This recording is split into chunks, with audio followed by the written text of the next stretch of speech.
7 cara ibu rumah tangga mengelola dana darurat tanpa terasa berat. Sebelum lanjut, yuk klik tombol subscribe dan share, serta like, biar nggak ketinggalan video terbaru dari kami. Dan kalau kamu suka, bisa klik tombol thanks atau terima kasih di kanan bawah ya. Dan juga kalau kamu punya ide tema video berikutnya, langsung aja tulis komen di bawah ya. Yuk kita lanjut lagi, apa kabar ibu-ibu? Semoga sehat dan tangguh selalu ya. Pernah nggak sih ngerasa hidup itu kayak lagi main sulap, uang, baru gajian sebentar tahu-tahu saldo tinggal kenangan, padahal niatnya pengen punya dana darurat, tapi yang darurat malah dompetnya. Kita bilang ke diri sendiri nanti aja mulai nabung. Kalau keadaan udah enak, padahal definisi keadaan enak buat ibu rumah tangga itu misteri. Karena tiap bulan selalu ada aja kejutan. Mulai dari anak batuk dikit yang ujung-ujungnya ke apotek, sampai kompor yang tiba-tiba mogok pas lagi masak. Fenomena ini relate banget sama banyak ibu.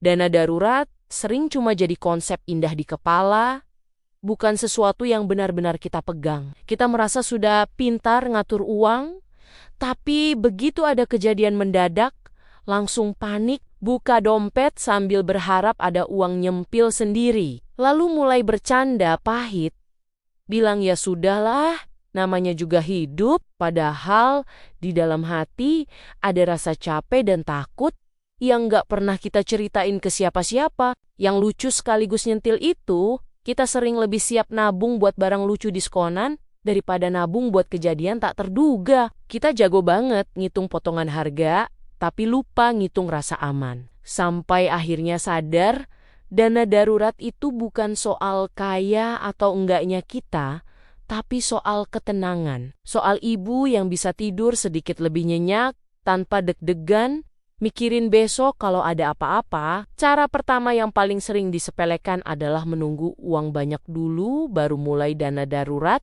padahal kenyataannya sebagai ibu rumah tangga uang banyak itu jarang datang dengan permisi, biasanya justru datang barengan sama kebutuhan lain.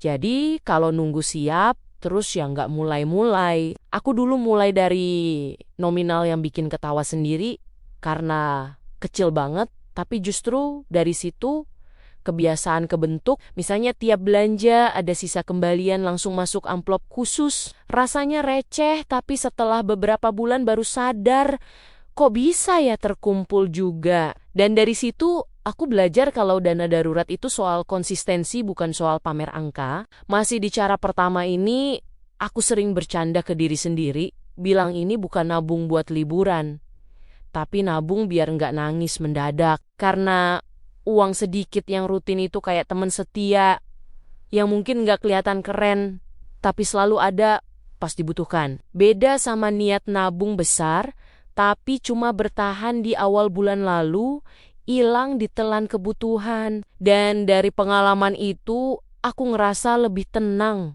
walaupun nominalnya kecil. Karena setidaknya, aku mulai. Cara kedua adalah memisahkan dana darurat dari uang belanja. Ini kelihatannya sepele, tapi efeknya luar biasa. Karena begitu uang itu satu tempat, maka otak ibu rumah tangga langsung kreatif, nyari alasan buat makainya. Aku pernah bilang, ini kan masih ada sisa lumayan buat nambah lauk besok. Padahal itu dana darurat. Akhirnya aku belajar simpan di tempat yang agak ribet diambil biar ada jeda mikir. Dan jeda itu sering jadi penyelamat karena kita jadi nanya lagi ke diri sendiri. Ini perlu atau cuma pengin? Pengalaman paling relate waktu dana darurat aku taruh di dompet harian. Awalnya aman, tapi begitu lihat tebal, rasanya dompet pengen diet. Akhirnya uangnya ikut diet juga. Dari situ aku sadar kalau dana darurat itu harus dianggap nggak kelihatan. Bukan uang nganggur. Dan sejak dipisah, walaupun jumlahnya sama, tapi rasanya lebih aman karena nggak gampang tergoda. Cara ketiga adalah menentukan apa itu darurat versi keluarga sendiri.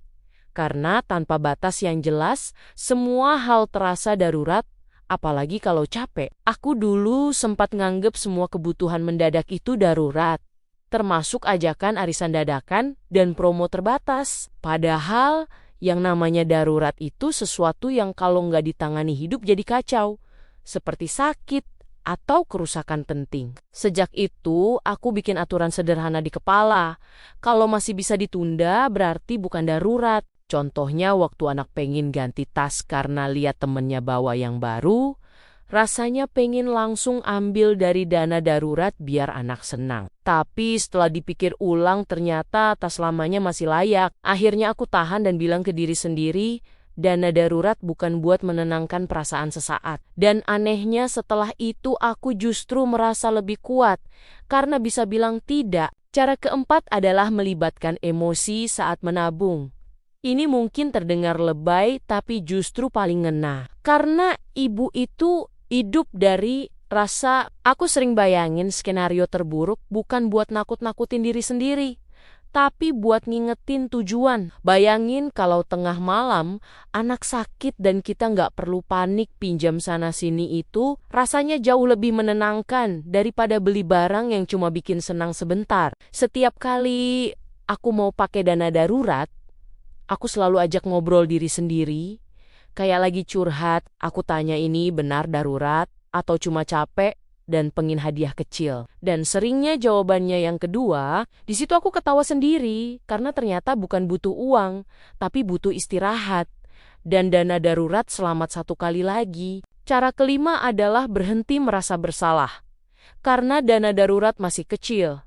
Karena rasa minder itu sering jadi alasan berhenti. Aku dulu malu sendiri lihat tabungan orang lain yang kelihatannya gede banget, sementara punya aku kayak recehan. Padahal nggak ada yang lomba siapa paling siap. Yang penting keluargaku punya pegangan walaupun sederhana, dan dari situ aku berhenti membandingkan angka. Aku selalu ingetin diri sendiri bahwa dana darurat itu bukan tentang siapa paling cepat, tapi siapa paling konsisten. Dan anehnya, begitu rasa bersalah hilang, aku malah lebih semangat nabung. Karena nggak ada tekanan harus sempurna, yang ada cuma niat buat sedikit lebih aman dari kemarin. Cara keenam adalah evaluasi tanpa drama. Ini penting, karena hidup ibu rumah tangga penuh kejutan. Ada bulan yang lancar, ada bulan yang serba bocor. Dulu kalau gagal nabung aku langsung nyalain diri sendiri dan akhirnya malas lanjut. Sekarang aku lebih santai dengan bilang, oke, bulan ini berat.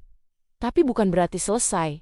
Dan sikap itu bikin aku tetap jalan walaupun pelan. Contoh realnya waktu ada pengeluaran sekolah mendadak dan dana darurat nggak bisa nambah sama sekali. Aku nggak lagi marah sama diri sendiri. Aku cuma catat dan bilang bulan depan kita coba lagi. Dan ternyata dengan sikap lebih ramah ke diri sendiri, justru konsistensinya terjaga. Cara ketujuh adalah berhenti membandingkan kondisi keuangan dengan orang lain. Ini penyakit ibu-ibu zaman sekarang. Apalagi kalau sering lihat media sosial. Rasanya semua orang kok kayaknya aman dan siap, sementara kita ngos-ngosan. Padahal yang kita lihat cuma potongan terbaiknya, bukan cerita di balik layar. Dan membandingkan cuma bikin kita capek sendiri. Aku belajar fokus ke dapur sendiri karena tiap keluarga punya medan perang masing-masing. Dana darurat orang lain bukan tanggung jawabku. Tugasku cuma memastikan keluargaku punya pegangan semampuku. Dan sejak berhenti membandingkan, aku lebih tenang dan bisa menikmati proses walaupun jalannya pelan. Pada akhirnya, kita sebagai ibu cuma ingin satu hal sederhana, yaitu hidup yang sedikit lebih tenang, tanpa deg-degan tiap ada kabar mendadak tanpa pura-pura kuat. Padahal dompet lagi ngambek dan tanpa drama pinjam sana-sini yang bikin senyum jadi kaku. Dana darurat mungkin kelihatannya kecil dan sering diremehkan, tapi justru dia itu seperti payung yang kelihatannya ribet di bawah, tapi kita akan bersyukur luar biasa saat hujan datang. Dan lucunya kita sering lebih takut kehabisan diskon daripada kehabisan pegangan. Padahal diskon nggak pernah nolong saat panik datang. Tiba-tiba, kalau hari ini dana daruratmu masih kecil, nggak apa-apa, jangan minder, jangan nyinyir ke diri sendiri, karena hidup bukan lomba saldo dan bukan juga ajang pamer kesiapan. Yang penting kamu sudah mulai, dan itu jauh lebih hebat daripada 1000 rencana yang cuma numpang lewat di kepala. Pelan-pelan saja, Karena ibu yang waras itu bukan yang paling rapi ngatur uang, tapi yang mau jujur mengakui capek lalu tetap melangkah walau sambil mengeluh sedikit dan bercanda pahit ke diri sendiri. Dan suatu hari nanti saat ada kejadian mendadak dan kamu masih bisa menarik napas panjang tanpa panik berlebihan, kamu akan sadar ternyata keputusan kecil yang dulu terasa sepele itu sekarang jadi penyelamat.